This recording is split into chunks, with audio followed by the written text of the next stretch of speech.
now I get to talk about a guy who's made a mark in my life. And that was from the very beginning when I saw him as an ETL speaking in front of the room and watching him do and go through some things that just amazed me. But you take his background, flying all over the country, being away from his family and making a decision like a lot of us have made, making that decision to do something different, to be different so we can have something different. And what he does for people today, I mean, if you look back, I mean, for our jobs, we're doing it for somebody else, or not somebody else, but we're doing it specifically for the guy who owns the company, okay, or the person who owns a business. And now to do something for that's putting a mark on other people's lives. I mean, that's something people live forever. That's when you got a line, the day that you die, you have a line at your funeral that goes for miles and miles and miles because of the impact you made on someone's life. That's the type of individual we're bringing on today. This man, they're going to have, when at his time the good Lord calls him home, they're going to have like a 3-day funeral for everybody coming to see him, to pay their respects. Because of the man he is.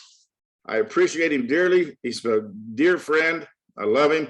And with that being said, Mr. Julian Lewis.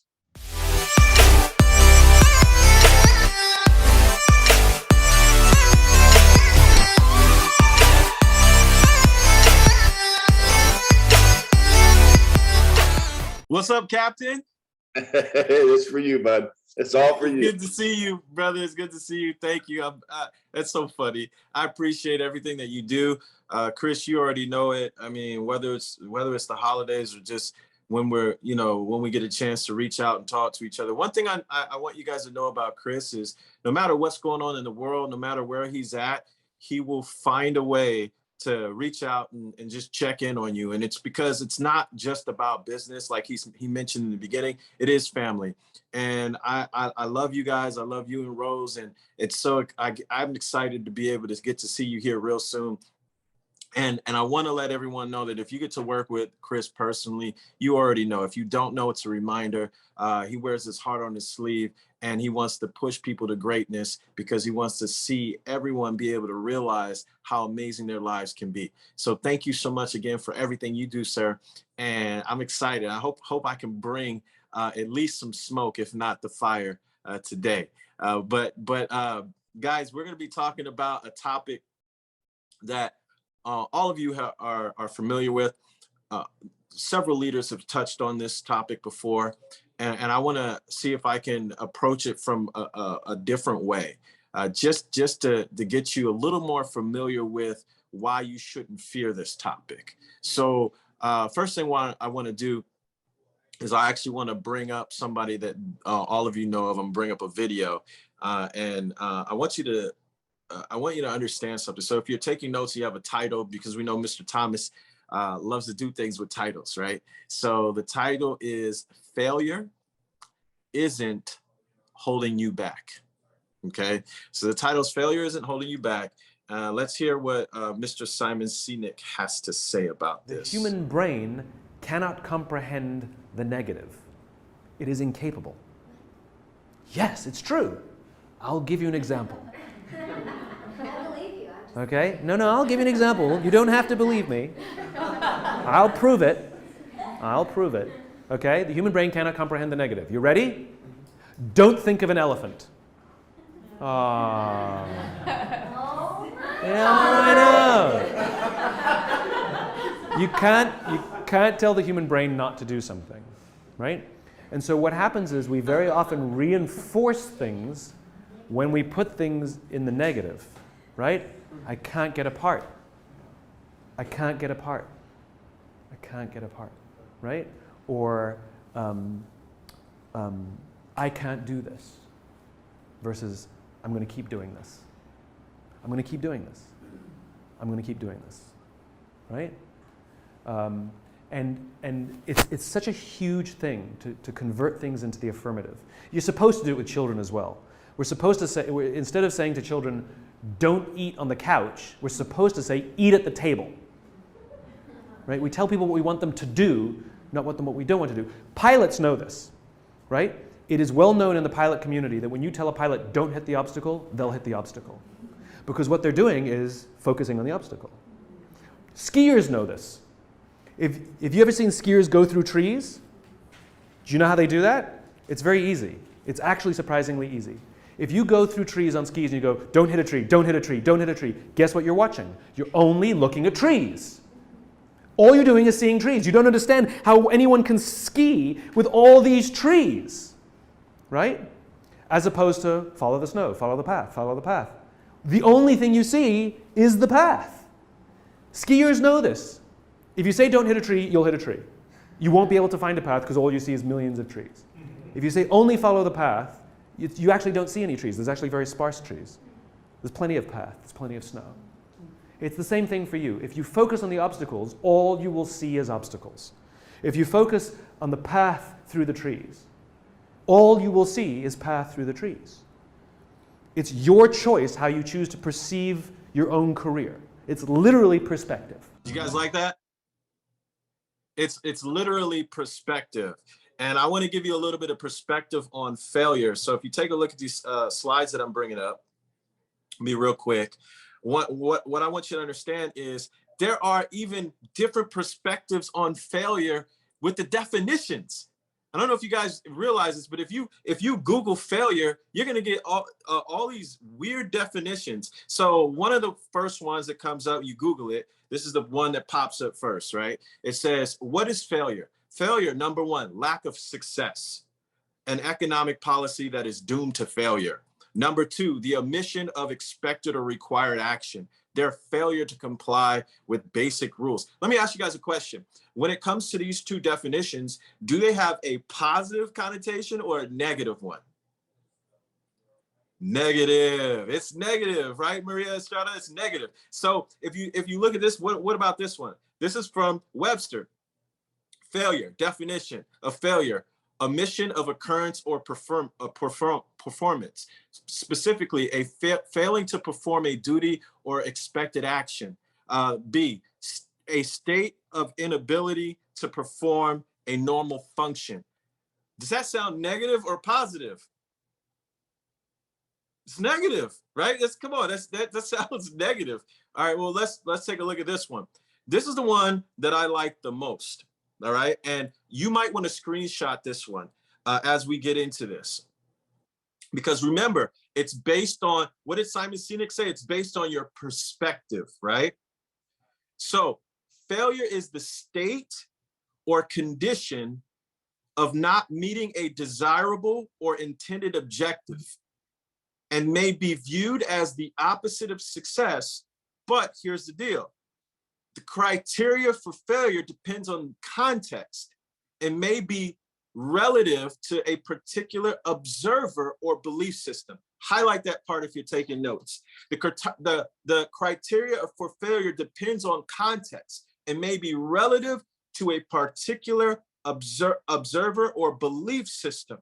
So the way if you notice the last few definitions, who wrote these definitions? Was it written by a robot? Was it written by AI, or were they written by human beings? They're written by human beings. And you can tell what kind of perspective they had based on the definition that was written. See, definitions are stories. Definitions are stories because they're created by society. You get to choose a perspective. And this is what's so funny. So when I was a kid, look up the definition. Oh, this is what it means. Well, it's interesting that certain things mean different things as we change generations, right? There are certain nicknames, I'm not going to say what they are, but there are certain nicknames that would be cool to have to shorten your name back in the day that you may not want to have right now. You know, they used to shorten all, and Chris is laughing because he knows what I'm talking about. There's certain nicknames, and it'd be cool to be called that back then, but now you would say, don't call me that. It's offensive. Okay. Why? Because definitions change. Well, why do definitions change? Because our perspectives change. I need you to really catch this because it's extremely important, because your idea of failure is based on the story that you're giving to the events that happen in your life. I'm going to say that again. Your idea of failure is based on the story you're giving to the events that happen in your life. The event is the fact. The story is your interpretation or your narrative on the event. This is key, because if you look at failure as bad, then all you're gonna see is bad. Exactly what Simon Sinek is saying. But if your perspective on failure is this is a process to succeed, then you're gonna see it as positive. So where are you at with the idea of failure? Are you becoming familiar with it as a good thing, or are you looking at it as a bad thing? Now, if you take a look here, check this out. Here's what we really know about failure. Let's look at the body. When it comes to the body, you want to train to failure. Recent research suggests that perhaps all of this is mostly a distraction, and the key is going to volitional fatigue. What does that mean? All the other ways of working out are just distracting from the point. A study by Robert Morton from the lab of Stu Phillips at Macmaster and University of Canada states that basically the bottom line is the study found training to failure is more important than the load. In order to increase muscle mass and get stronger, train to failure. Why is that so important? Because everything in this world is the same. It's not just your body. People like to separate things. This is holistic. When it comes to success, the way to become extremely successful is to train to failure. Is to train to that. Why? Because that's the point of the unknown. That's the point that you haven't reached yet. Every single time you go to that point, you're able to learn more and become better. So stronger with the body, better with the mind. And psychologist Adam Grant said, it isn't failure that holds you back. It's the emotional baggage you carry afterward. Self-doubt, regret, disappointment, and embarrassment, listen to this, are instruction manuals for learning. See, we weren't taught how to learn. Let's say that again. We weren't taught how to learn. In traditional school, you were taught to memorize and regurgitate. In traditional school, we were taught to memorize and regurgitate, which memorization is an aspect of learning, but it isn't learning. The true teachers, when it comes to lessons, are self-doubt, regret, disappointment, and embarrassment. These are instruction manuals for learning. The goal isn't to dwell on what went wrong yesterday. It's to discover what you can do better today. And that directly relates to what Simon Sinek was saying. If I focus on everything I think I can't do, I'll get more of the obstacle. If I focus on the obstacle, I'll get more of the obstacle. If I focus on what I can do, I'll get the path. So in other words, if I focus on what I can't do, I'll get the trees. If I focus what I can do, I'll get the path. See, the tree means I'm going to hit a tree if I'm skiing. The path means I'm going to get through it to the finish line. My question to you is, what are you focusing on when it comes to ACN? Are you focusing on your obstacles, or are you focusing on the path? Because if you're focusing on the obstacles, whether you believe in God or the universe, it will bring you more of that you focus on, because that's how your brain is wired. But if you're focused on the path, it'll bring you more of what you're focused on, because that's the way your brain is wired. The difference is perspective. Why do you continue to focus on the obstacle if you know the universe and your brain is wired to give you more of that? Why not take the same energy that you're focusing on the obstacle with and apply it to the path? Because if you focus on the path, you'll get there. When you focus on the obstacle, that's all you'll see. When you focus on the path, you'll move around above, below, or through the obstacle to get to where you need to go because you're focused on the path. That's the difference, ladies and gentlemen. That is the biggest difference when it comes to what it is you're focused on and how you're looking at failure.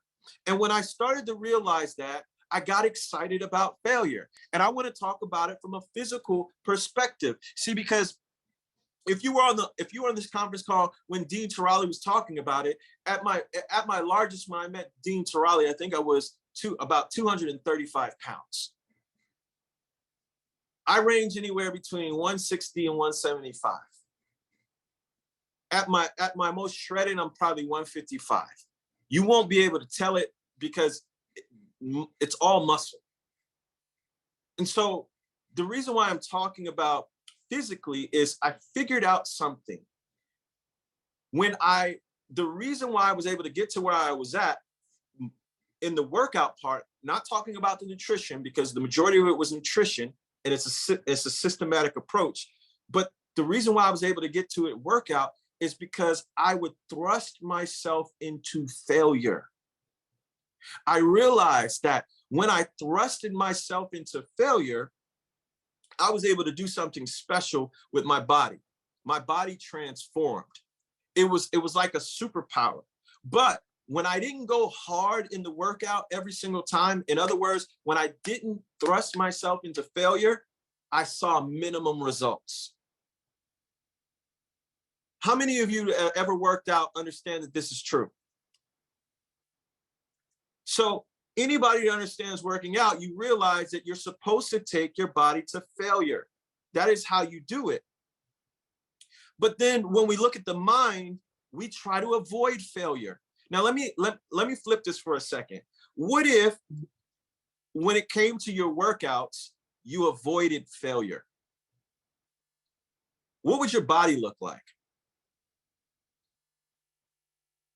You can put in the chat. If you avoided failure completely, that probably means either you were doing workouts that were too easy or you weren't working out at all. If you wanted to avoid failure completely when it comes to the gym, you just not go, right?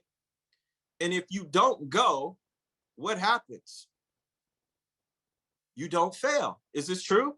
If you don't go, you don't fail. But if you don't fail, you don't move forward.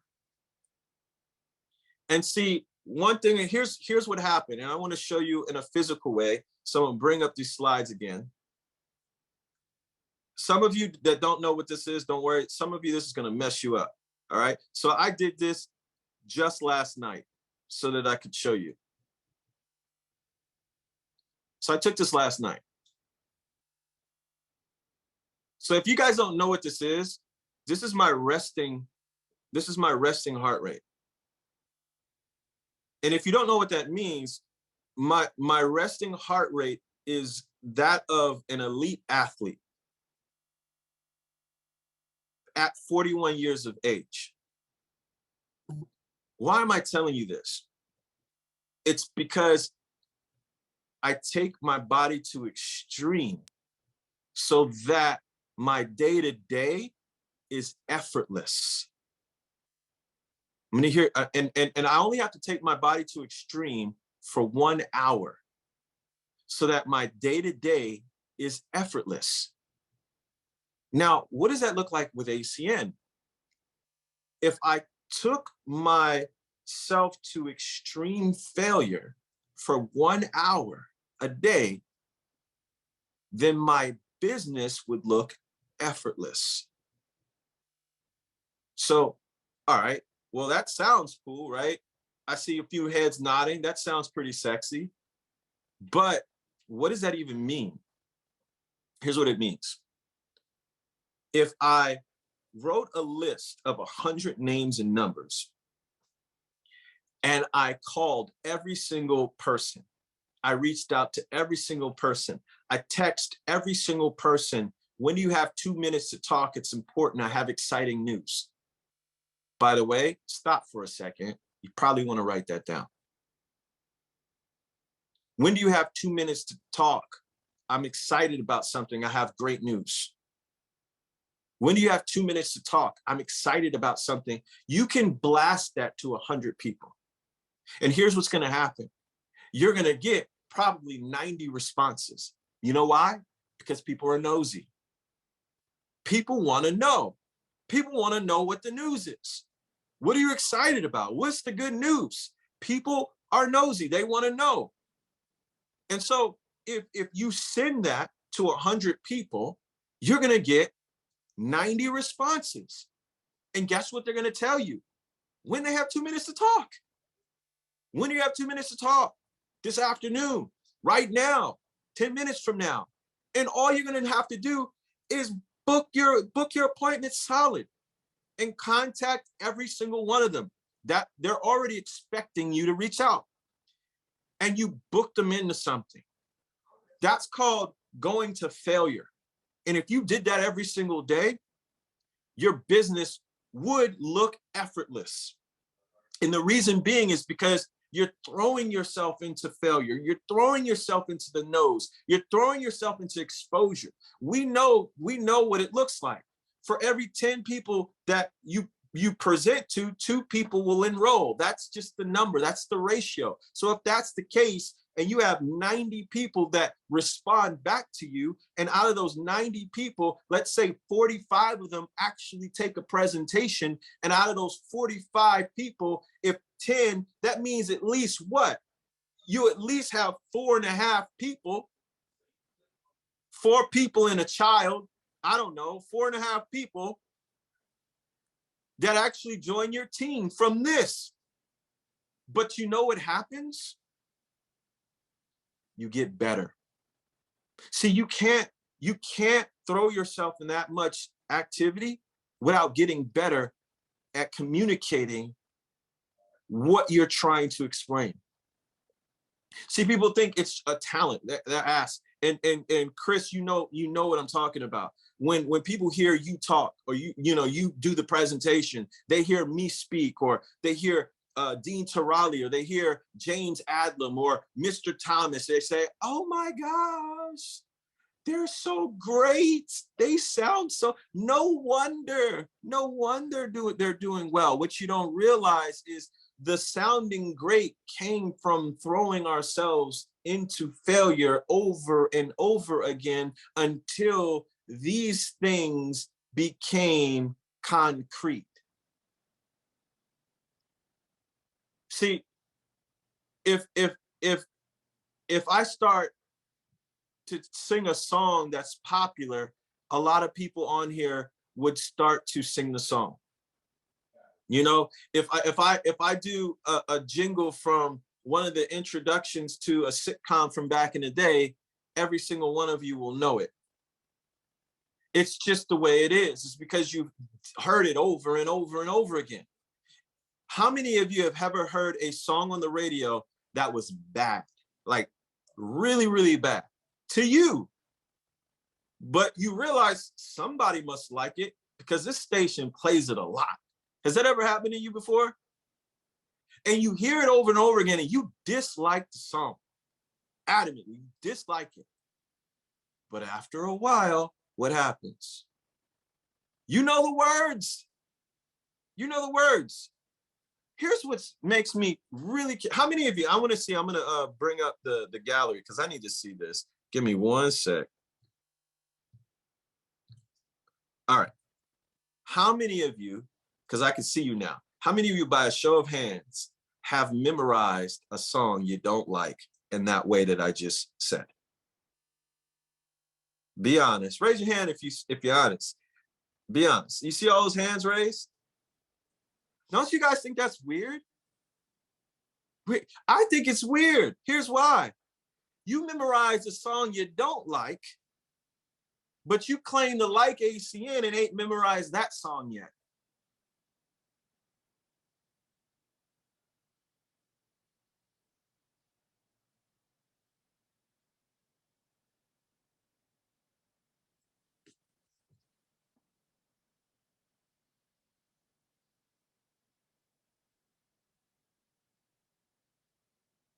So what's the problem?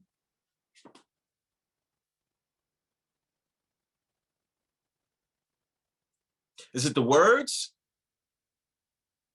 Last time I checked, you didn't really need to practice the words of the song. Did you need to practice? No, interestingly enough, you didn't want to practice. You're like, they're playing this damn song again, right? And then you're like, but then you turn to a different station, and guess what? It's popular there too, and they're playing it again. You're like, I can't run away from this song. And so you just leave it there. And you hear it long enough, you hear it over and over again. And then one day while you're walking, you start humming the song. And you're like, what? Why is this song? I don't like this song. But you know the words. I'm just going to say it randomly, and I need somebody to put in the chat. So get your chat fingers ready. You guys ready? I'm going to say something. You say the next part. Okay? You guys ready? You guys ready? All right. In West Philadelphia, there it is. On the playground is where I spent.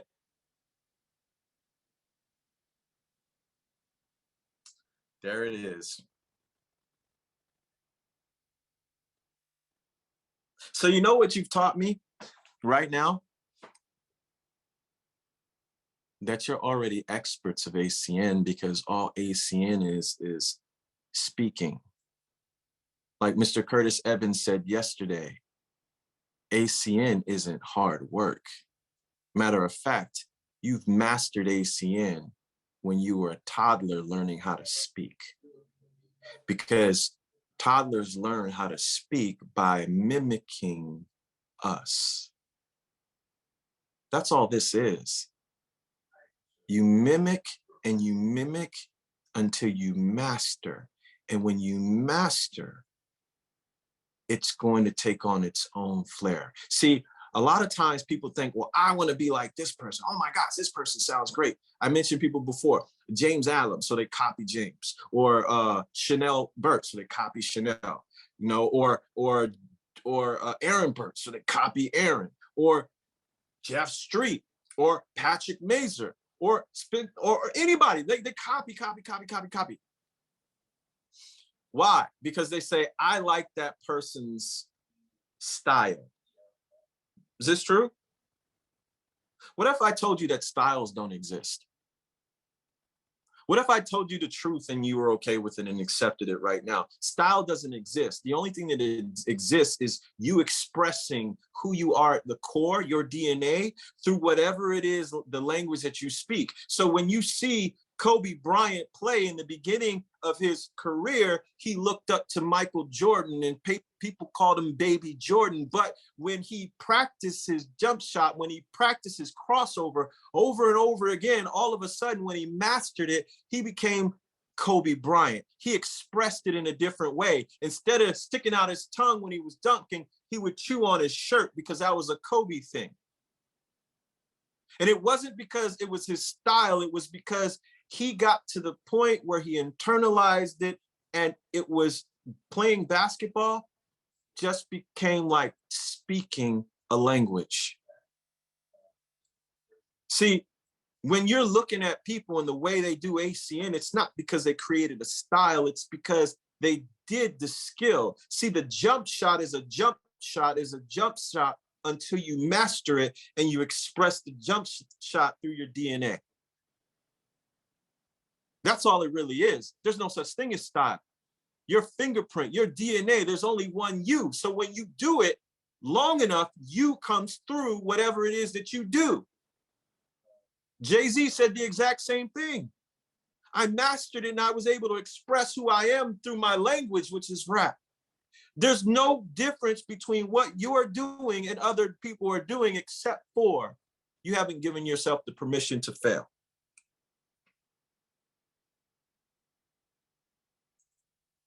And until you do,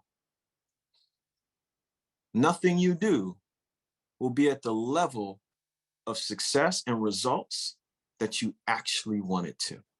See, that's the rub. And I'm never gonna just hit you But I really want to hit you with this one. I need you to understand that the level of success that you desire leads right through failure. And until you get comfortable with failure being a part of the process that allows you to become the person you need to be to attract those that are joining your business that you can actually be of value to, it will never happen. So I recommend doing it today. I recommend get out of your own way, have a different perspective when it comes to failure. Thrust yourself into it. Do as much as you can as in a short enough period and do it consistently every day, an hour a day. Throw yourself into failure so your business can look effortless. So with that being said, Mr. Christopher King, the call is yours, my friend.